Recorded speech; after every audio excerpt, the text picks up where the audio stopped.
Akhir-akhir ini lagi banyak nih teman-teman isu-isu atau yang hot tentang perselingkuhan. Nah, yang menarik adalah karena yang selingkuh ini terlihat bucin banget. Sehingga kita bertanya-tanya, kok bucin seperti itu bisa sih selingkuh gitu ya? Nah, kita bukan mau ngebahas tentang bagaimana bisanya. Tetapi ini loh teman-teman, banyak sekali mereka yang selingkuh itu nggak ketahuan sampai jangka panjang. Tetapi ternyata teman-teman, ada loh hal-hal yang kita bisa lihat tanda-tandanya. So, nonton video ini sampai akhir.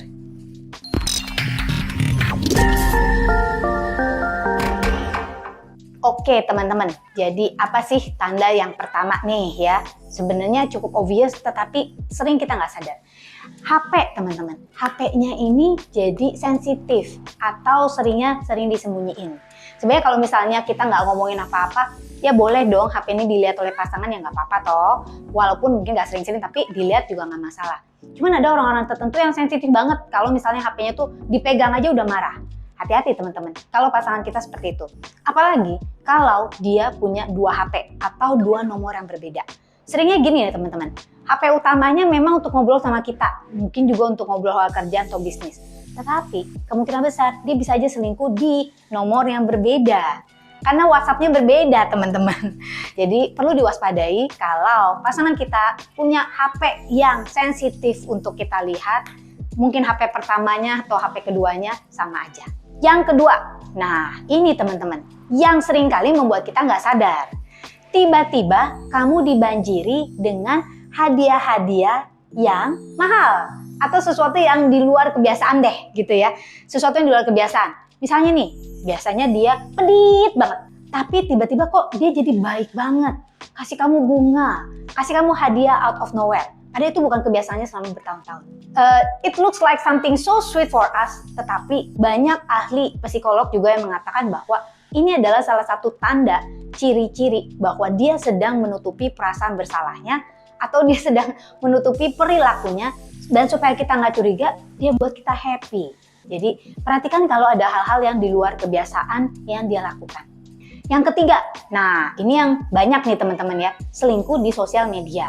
Nah jadi kadang kita nggak sadar dan kita nggak tahu account-account sosial medianya pasangan kita. Tetapi mungkin penting juga teman-teman, karena banyak perselingkuhan-perselingkuhan sekarang ini yang bermulanya dari komen-komen di sosial media.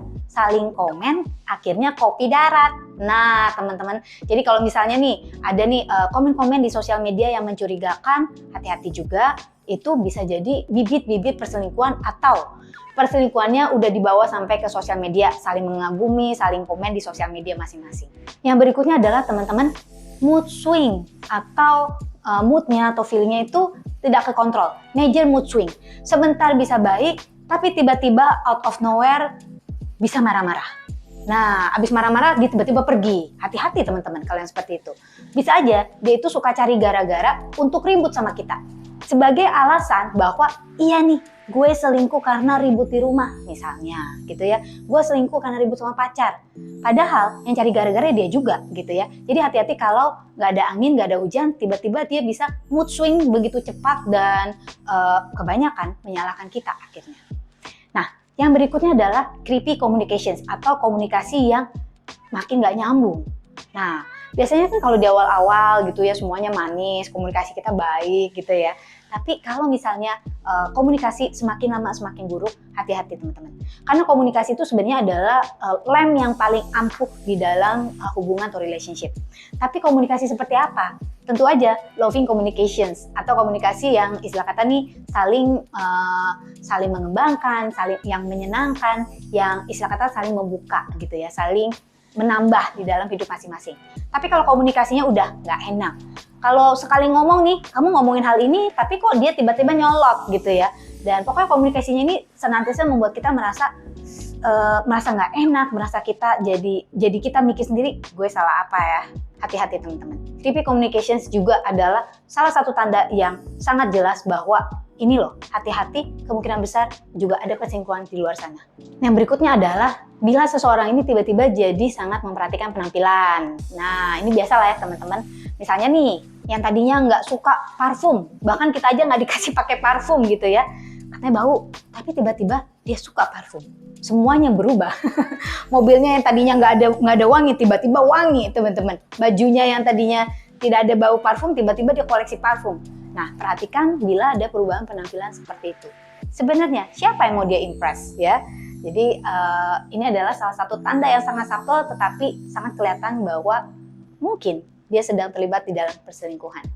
Yang berikutnya adalah, ini sebenarnya yang paling banyak bisa kita lihat. Mereka yang bekerja gitu ya, tiba-tiba waktu kerjanya lebih panjang gitu ya, lebih panjang, menghabiskan banyak waktu di pekerjaan.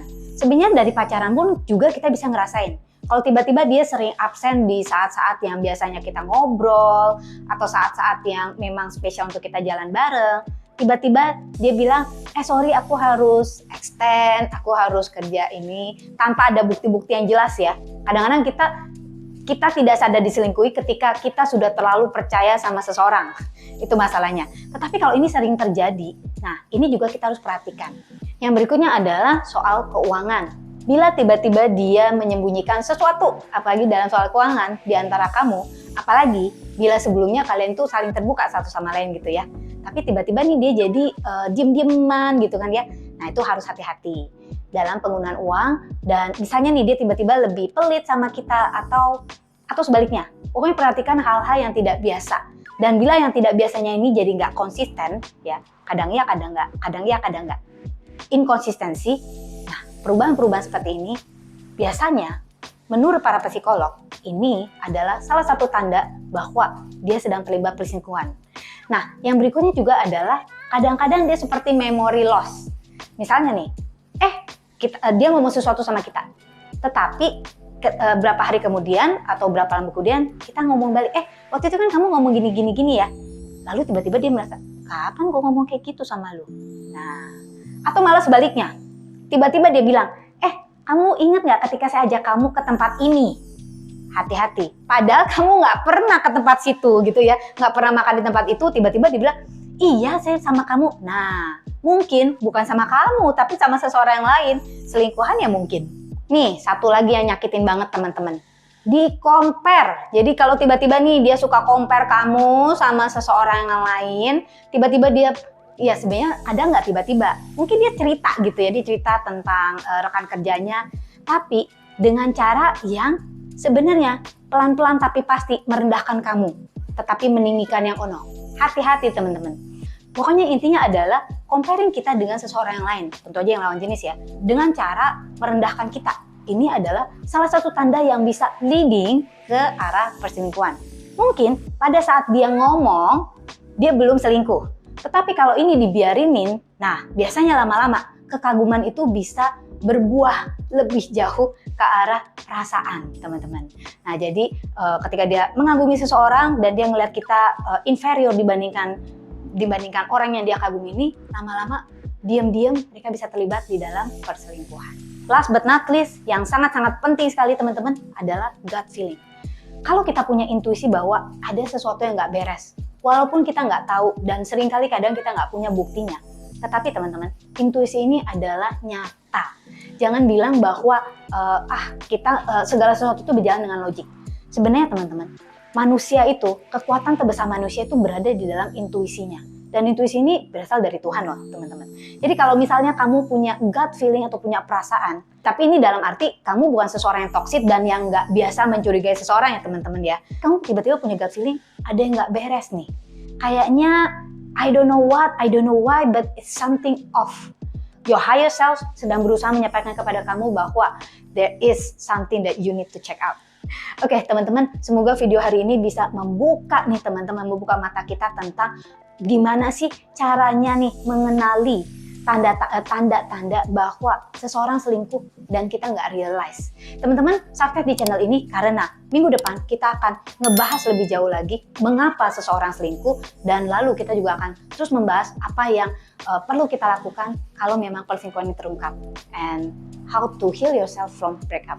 Thank you for watching this video. Don't forget untuk nonton video-video kita yang lainnya juga. Saya dengan Clara Angeline. I send all my love to you and have a great day.